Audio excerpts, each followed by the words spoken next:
What matters is that you're following the energy that presents itself to you, and you say yes when your heart is saying yes, and you say no when your heart is saying no, because magical doors will open up when you do this.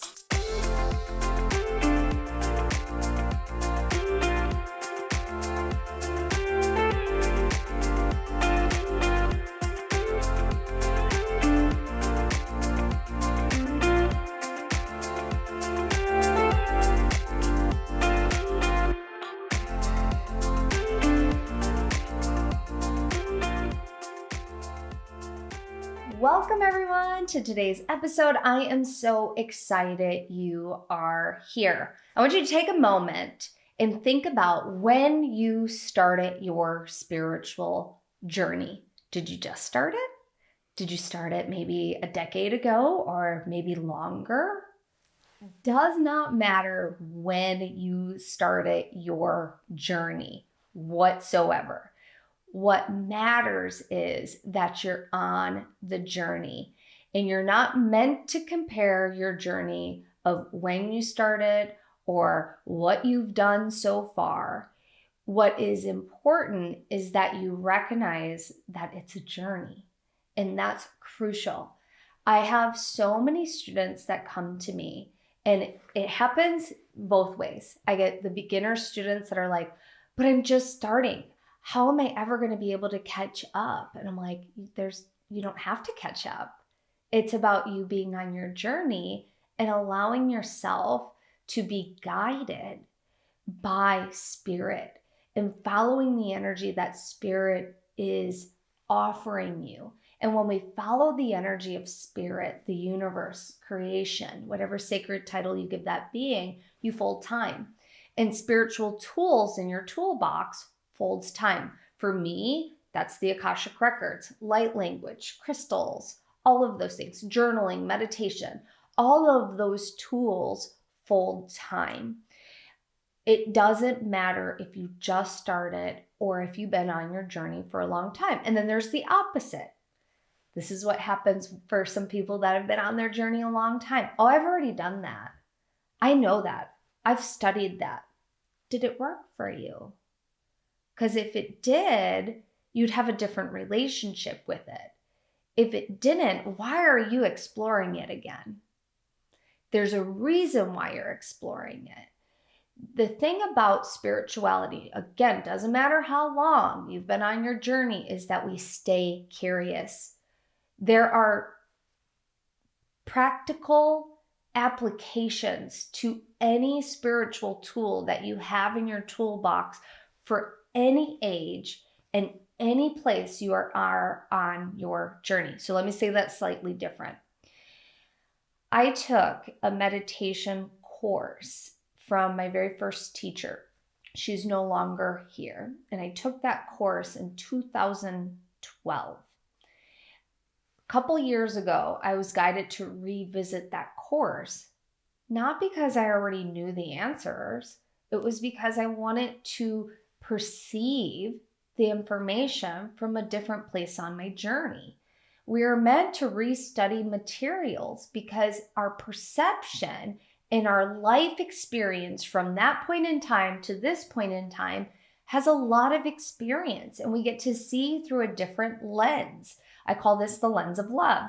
When we see through the lens of love, we have an opportunity to apply knowledge and experiences that we've had along the way to understand that information. So I'll give you another example. With this teacher, I learned it was a meditation course. I tell this story because I think it's really funny, because when you hear like, it was a meditation course, and then I learned how to be a meditation teacher.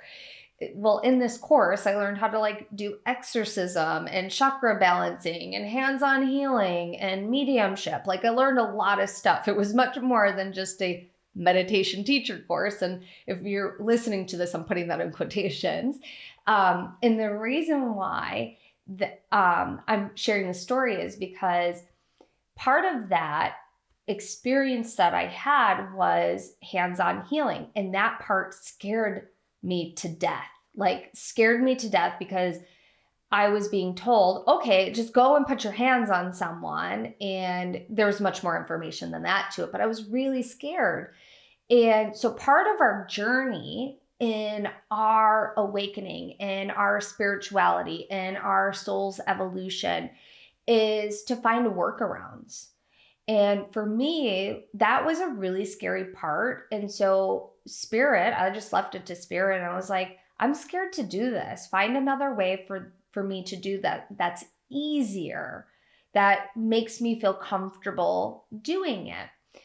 And it wasn't very long after I set that intention, very unknowingly. It was something that I set in meditation that didn't sound as very clear and direct. I just was saying, like, I'm scared to do this, help. And I was talking with a friend, and this particular friend, I had off on Sundays back then. It was my only day off during the weekend. And my husband and I, we were going to go water skiing. So I was talking to a friend and I was going to invite her. And she goes, oh no, I can't go. And I was like, well, what are you doing? My curiosity got really perked up because I was like, she's being a little like standoffish. What is this? And she goes, I'm doing something really weird. I'm like, oh, you can't weird me out. Because I've been meditating for a while. I would have all these weird experiences. And I'm like, she can't weird me out. I'm like doing this course. Like, it's very weird. And she's like, well, I'm going to go get Reiki level 1 certified. Never heard of it. Didn't know what it was, never experienced, but every ounce of my body and being said I had to go and do that.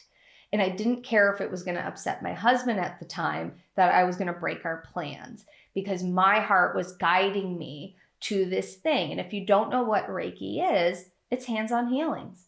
It is a way for you to get certified and learn how to do hands-on healing. And that was my workaround. I trusted the universe would bring me someone, would help me with that, and I would have a different experience with it.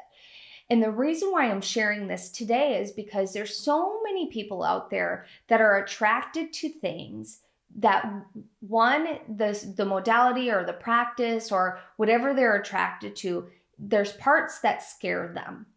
Good. And I'm going to say that again, good. Because those parts are the parts that are going to assist you in growing. And it doesn't matter if you've been on your journey forever or if you're just getting started. What matters is that you're following the energy that presents itself to you, and you say yes when your heart is saying yes, and you say no when your heart is saying no, because magical doors will open up when you do this. And you're going to be uncomfortable. And you're going to get upset along your journey.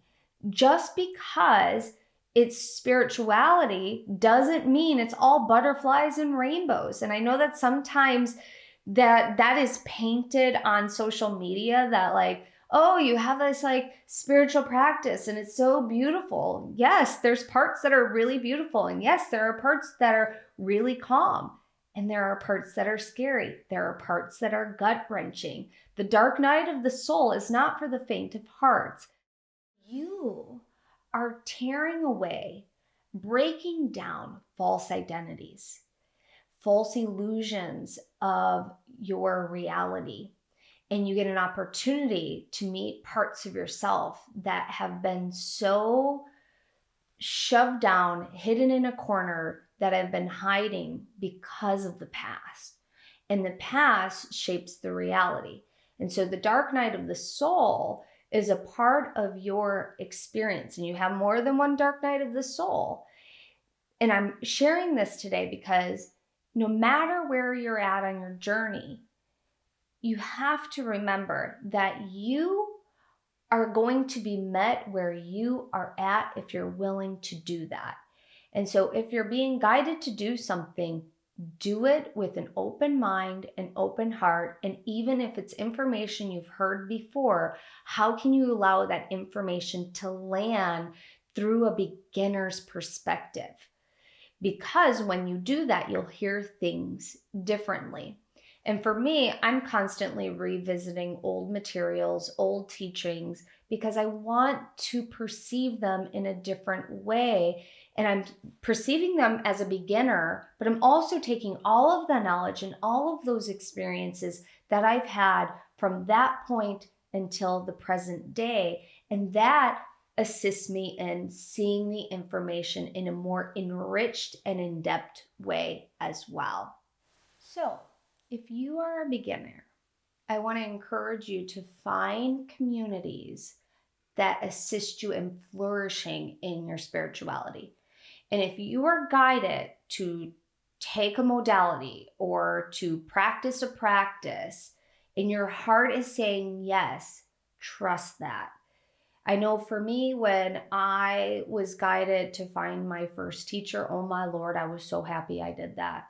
And it was probably the scariest thing I've ever done, because I had to admit to myself at that particular time, I was having really bad dreams. Like these dreams, I would be murdered or I would be killed or I would be fighting for my life in some way, shape, or form. And I had to admit this and talk to my teacher about this, because it was the very thing that would allow me to free myself from that reality.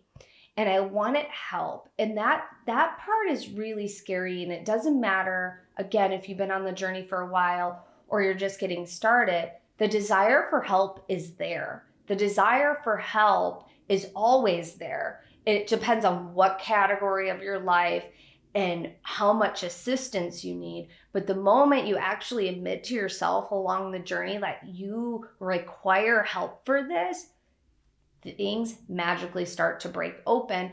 And it's because you're hearing yourself for the first time, or maybe it's not the first time, but you're saying it slightly different. You're hearing yourself, you're hearing your voice, or you're noticing that desire for that change. And the moment you speak that into existence, however you speak it, the universe hears you and the teacher shows up or the support system shows up.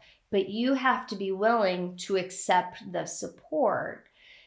If you've been on the journey for a while, watch, and this is again for my beginners too, because eventually you're going to do this, and we all do this, is notice your words. Oh, I've done that before. Oh, I know what that is.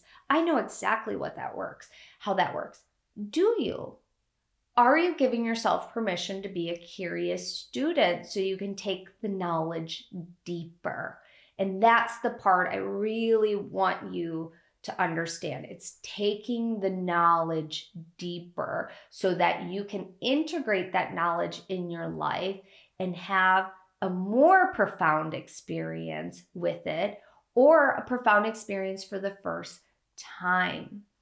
I know for me, the Akashic Records are my jam. Like, I love teaching the Akashic Records. And if you're interested in learning the Akashic Records, we have 50% going off right now on my Sacred Awakening program.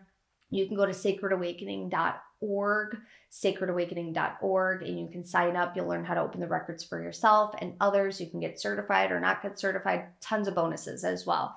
But for me, if I said, I know the Akashic Records, I've been teaching it forever, what I would miss out on is all the magic that happens because the records are evolving just like us.